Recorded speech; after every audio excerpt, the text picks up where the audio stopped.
Good afternoon. How are you? Why God do I have to go after the poet? Andy, thank you. Is it just me? He's like losing clothes as the day goes on. Is he wearing less? Just so I get a baseline, how many of you have watched an Olympics ever? Good. Hands, yay, Olympics. How many of you ever watched a Winter Olympics? Oh, good. How many of you watched the 2006 Winter Olympics? How many of you watched speed skating in the 2006 Winter Olympics? How many of you guys watched me in the 2006 Winter Olympics? Liars! I was there, I promise. I got proof, I'll show you at the end. My name is Joey Cheek. I was a member of the 2002 and 2006 Olympic teams in the sport of speed skating. I grew up in North Carolina, not too far from here in the grand scheme of things. And I grew up in a place where, in the early 90s, where inline speed skating was very popular. We had a friend of mine in the neighborhood that I grew up in who was on a speed skating club. And if you've ever been to North Carolina, you'll know if we can put wheels on it, we will race it. And he and I convinced my mom that I should join the speed skating club because for like $2 once a week, I could go and skate the session afterwards and be out of her hair for a couple hours. A few years later, I saw the 94 Olympics. I'd been a U.S. junior champion on inlines, and I watched the 94 Olympics, and I watched a guy named Dan Jansen win a gold medal for the U.S., and I saw a guy named Johan Olaf Kost, this Norwegian guy, win 3 gold medals for Norway, and I was blown away. I said, this is the thing I have to do. This past Christmas, I was home. My Olympics, if you're quick with the math, was 7 years and about 3 weeks ago was the day I won the Olympic gold medal. And this Christmas, I was home visiting family.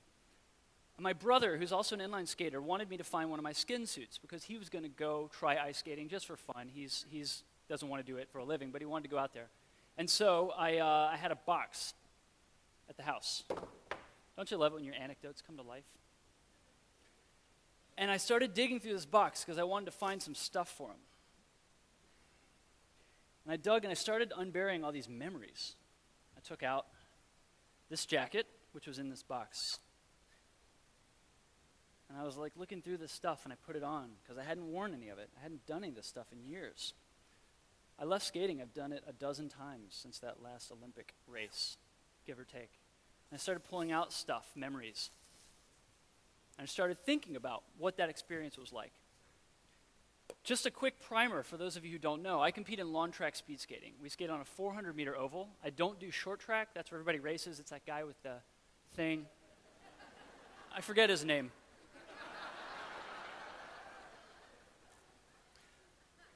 But for 10 years, I left home at 15 to start speed skating. For 10 years, I competed in the sport that I loved, and I dreamt of going to the Olympic Games and standing on that podium and having that Olympic moment.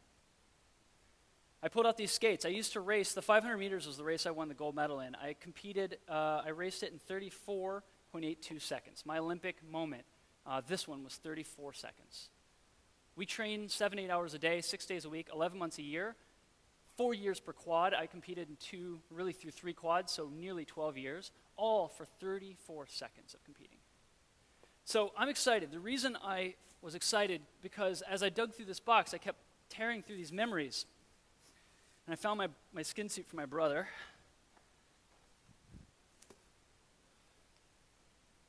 Please be aware that as you listen to this advice or these thoughts or this inspiration or whatever you want to call it, that you're listening to a grown man who wore full-body tights for a living. But I found something that made my hands shake, and they still kind of shake a little bit, and this is what I wanted to talk to you about today.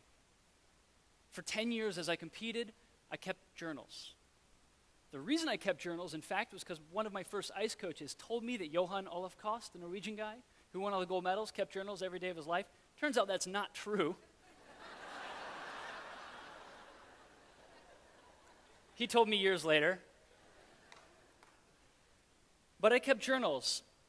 And I hadn't looked at this in 7 years, and I pulled it out because I wanted to see what it was that I wrote. The amazing thing about the Olympics, and it happens to us too, the Olympians that you guys see on TV, you see us almost like fully grown, like Athena springing from some Greek god's head, right? We just always existed this way. We show up 4 years and we're gone. You never see us again. But for that one day, we're really good at something. But it was this massive 10-year journey, and this was the culmination. And I was excited because I wanted to look and see what I was actually thinking. Neuroscience tells us that our memories are often shaped differently as we get farther and farther away from the event, and we begin to remember the things that we thought happened.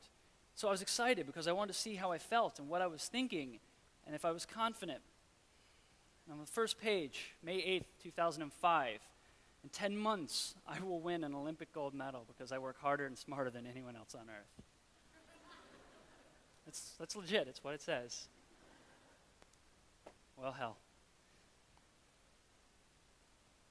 There's 2 points I want to talk about in trying to create this moment. And I'm for the sake of not having any way better to describe it, I'm going to call it the brain and the heart. This journal kind of chronicles both of these. The thing about athletics that I found in my sport, in speed skating, is that for those 34 seconds, you have to be better than anyone has ever been in the entire history of the world at this one thing. When I skate that 400-meter track, when I skate those 500 meters, we have a speed just a little over 42 miles an hour. The difference between first place and third place is usually 2 or 3 hundredths of a second. The difference between first place and 10th place is usually about 15 hundredths of a second. The difference between first place, 20th place is about 3/10 of a second. That's all that separates. They did not invite the 20th place guy to come speak with you guys today. So these moments really matter. And we often wonder, how do these athletes really matter? How do these athletes pull this off? The real trick is on the day that you really are supposed to perform, the thing that you're supposed to do, it doesn't matter. It's already done. You've already accomplished what you're going to accomplish. The only thing you can do at that point is mess it up. Not particularly motivating. That doesn't make the NBC highlight reel. The real work, the real challenge is preparing yourself so that when you get to that moment, when you have that day, every single bad habit that you could possibly take over your animal brain, you've trained the opposite of. I could pick any day. I marked a few. I'll just grab one at random because it doesn't really matter.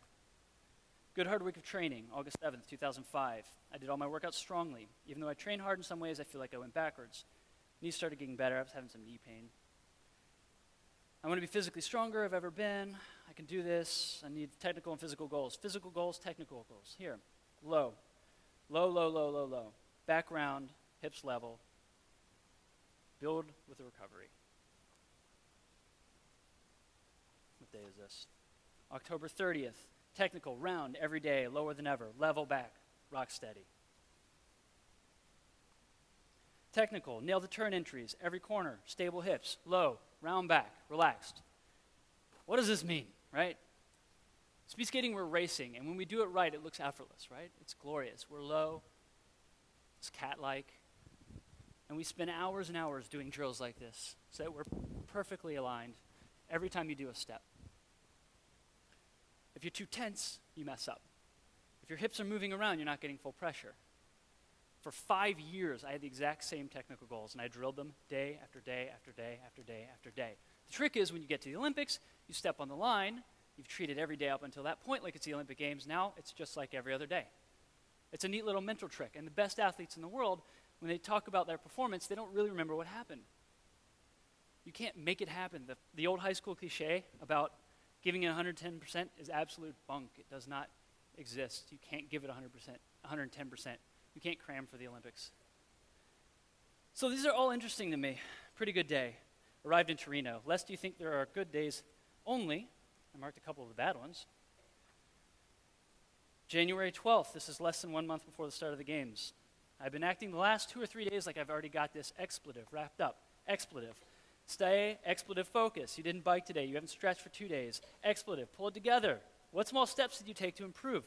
What have you done to prepare yourself? What other tasks have you completed so that things don't pile up and interfere with your skating and blah, blah, blah, blah. Smarter than anyone.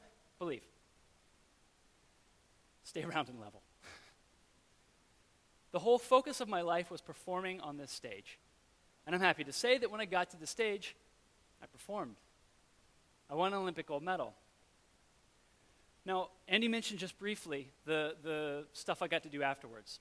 We're given an Olympic bonus, and after my race, when I won, I got to go and have this press conference, and I sat in front of a group of people, not as big as this room, but reporters from around the world. And as I've been traveling and competing, I began to realize something else, and this is what I think the heart of having that Olympic moment is. It is the most glorious, beautiful, brilliant thing in the world to be able to step onto the field of play and for 1 second, 34 seconds, be the best in the world at something.